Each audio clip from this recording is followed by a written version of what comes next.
আসসালামু আলাইকুম, কেমন আছেন সবাই? অবশেষে দুবাইয়ের লেবার ভিসা নিয়ে সুখবর চলে আসছে। বিস্তারিত ভিডিওতে সম্পূর্ণ দেওয়া আছে, ভিডিওটি না টেনে দেখতে থাকবেন। আশা করি আপনারা বুঝে যাবেন দুবাইয়ের লেবার ভিসা নিয়ে আজকের সুখবরটা কি।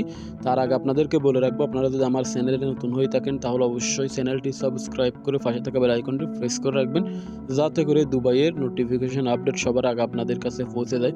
আপনারা জানেন আপনাদের আমি প্রতিনিয়ত চেষ্টা করি আপনাদেরকে নিত্য নতুন আপডেটগুলো পৌঁছে দেওয়ার, কারণ এগুলো আপনাদের অত্যন্ত গুরুত্বপূর্ণ এবং আপনাদের অনেক প্রয়োজনীয়। আপনারা যারা প্রতিনিয়ত নিউজগুলো দেখতে চান তাদের জন্য বিশেষ করে আমার এই নিউজগুলো বানানো। আমি প্রতিদিন চেষ্টা করি যেই দিনের আপডেট সেই দিন পৌঁছে দেওয়ার। অনেকে আবার বিরক্ত হন, অনেকে বলেন প্রতিদিন আপডেট কী দেন, তো আবার না দিলে আবার আরও অনেকে বলে যে আপনি আজকে আপডেট দেন না কেন। তো সেহেতু আমি চেষ্টা করি প্রতিদিন একটা হলেও আপডেট পৌঁছে দেওয়ার, যে খবরটা আসে সেটা আপনাদের কাছে পৌঁছে দেওয়ার। তো আমি চেষ্টা করি প্রত্যেক দিন দুবাইয়ের যে আপনার মাকতাব সনদ আছে, ভিসা প্রসেসিংয়ের কাজ হয়, সেখান থেকে খবরগুলো কালেক্ট করার জন্য। এবং সেখানে আমার পরিচিত কিছু লোক আছে, তাদের মাধ্যমে আমি খবরগুলো কালেক্ট করি এবং 100% নিশ্চিত হয়ে তারপর আপনাদেরকে পৌঁছে দিই।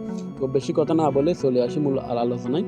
তো আপনারা জানেন যে দুবাইতে বিভিন্ন আপনার ভিসার কথা হচ্ছে, ভিসা চালু হবে বিশেষ করে বাংলাদেশের জন্য। এখানে শুধুমাত্র বাংলাদেশ না, দুবাই কিন্তু আরও অনেক দেশের ভিসা বন্ধ করে দিয়েছিল তাদের অভ্যন্তরীণ কিছু বিষয়ের জন্য। তারা কিছু দেশের ভিতরে সংস্কার করতেছিল, সেই জন্য তারা কিছুদিন ভিসা বন্ধ রাখছিল তাদের নিজেদের নিরাপত্তা এবং নিজেদের কিছু কারণবশত। তবে এবার তারা সব দেশের জন্য ভিসা চালু করে দিতে যাচ্ছে।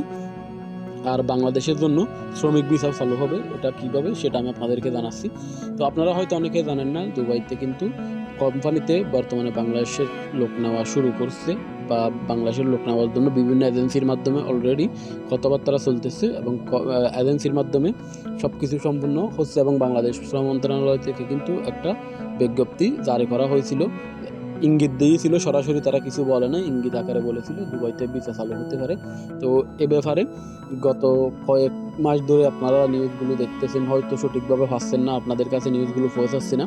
তো আজকে আমি আপনাদেরকে নিউজগুলো পৌঁছে দেওয়ার জন্য আসছি।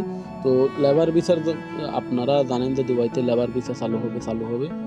তো দীর্ঘদিন যাবৎ লেবার ভিসা চালু হবে বলেও কিন্তু চালু হচ্ছে না। তবে প্রায় সময় দেখা যাচ্ছে যে কোম্পানিতে এবং বিভিন্ন কোম্পানিতে দুবাই বাংলাদেশ থেকে সরাসরি লোক নিতেছে, এবং যে দুবাইয়ের শেখের বাড়ি আছে সেখানে হাউস ড্রাইভিং, হাউসকিপার, এভাবে বিভিন্ন লোক যাচ্ছে সেখানে। তারা কিভাবে গেছে, তাদের আসলে যাওয়াটা হয়েছে কীভাবে, তো আমি সেটাই বলি। ভিসা চালু ছিল, ভিসা বেশ কয়েকটা ক্যাটাগরির ভিসা দুবাই দিয়েছিল, অলরেডি দিতেছে, কিন্তু আমরা সেটা জানি না। কোম্পানি ভিসা অনেক আগে থেকে অনেক মানুষ বাংলাদেশ থেকে সরাসরি নিয়ে দুবাইতে যাচ্ছে এবং কাজ করতেছে।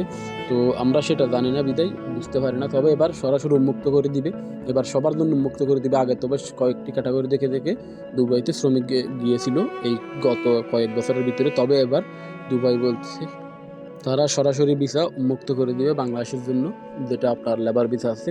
তো ধারণা করা হচ্ছে যে ফেব্রুয়ারি মাসের শুরু অথবা শেষের দিকেই, ফেব্রুয়ারি মাসের মধ্যম অবস্থা অথবা শেষের দিকে, আমি শুরু বলছি এটা ভুল, মধ্যম মানে 15 থেকে 30 তারিখের ভিতরে এই ব্যাপারে তারা কোনো সিদ্ধান্ত নেবে।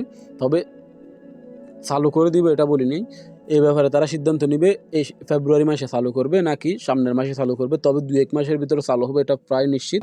তবে ভিজিট ভিসা তো চালু হবে, এটা আপনারা জেনে গেছেন অলরেডি। ভিজিট ভিসা ফেব্রুয়ারি মাসে চালু হচ্ছে, এবার লেবার ভিসাও চালু করার ঘোষণা দিয়েছে দুবাই সরকার। আশা করি আপনারা বুঝে গেছেন দুবাইতে ভিসা কবে চালু হচ্ছে। ধারণাটা আপনাদেরকে দিয়ে রাখলাম। এই পর্যন্ত আপনারা অপেক্ষা করুন, ভালো থাকবেন সবাইকে। আসসালামু আলাইকুম।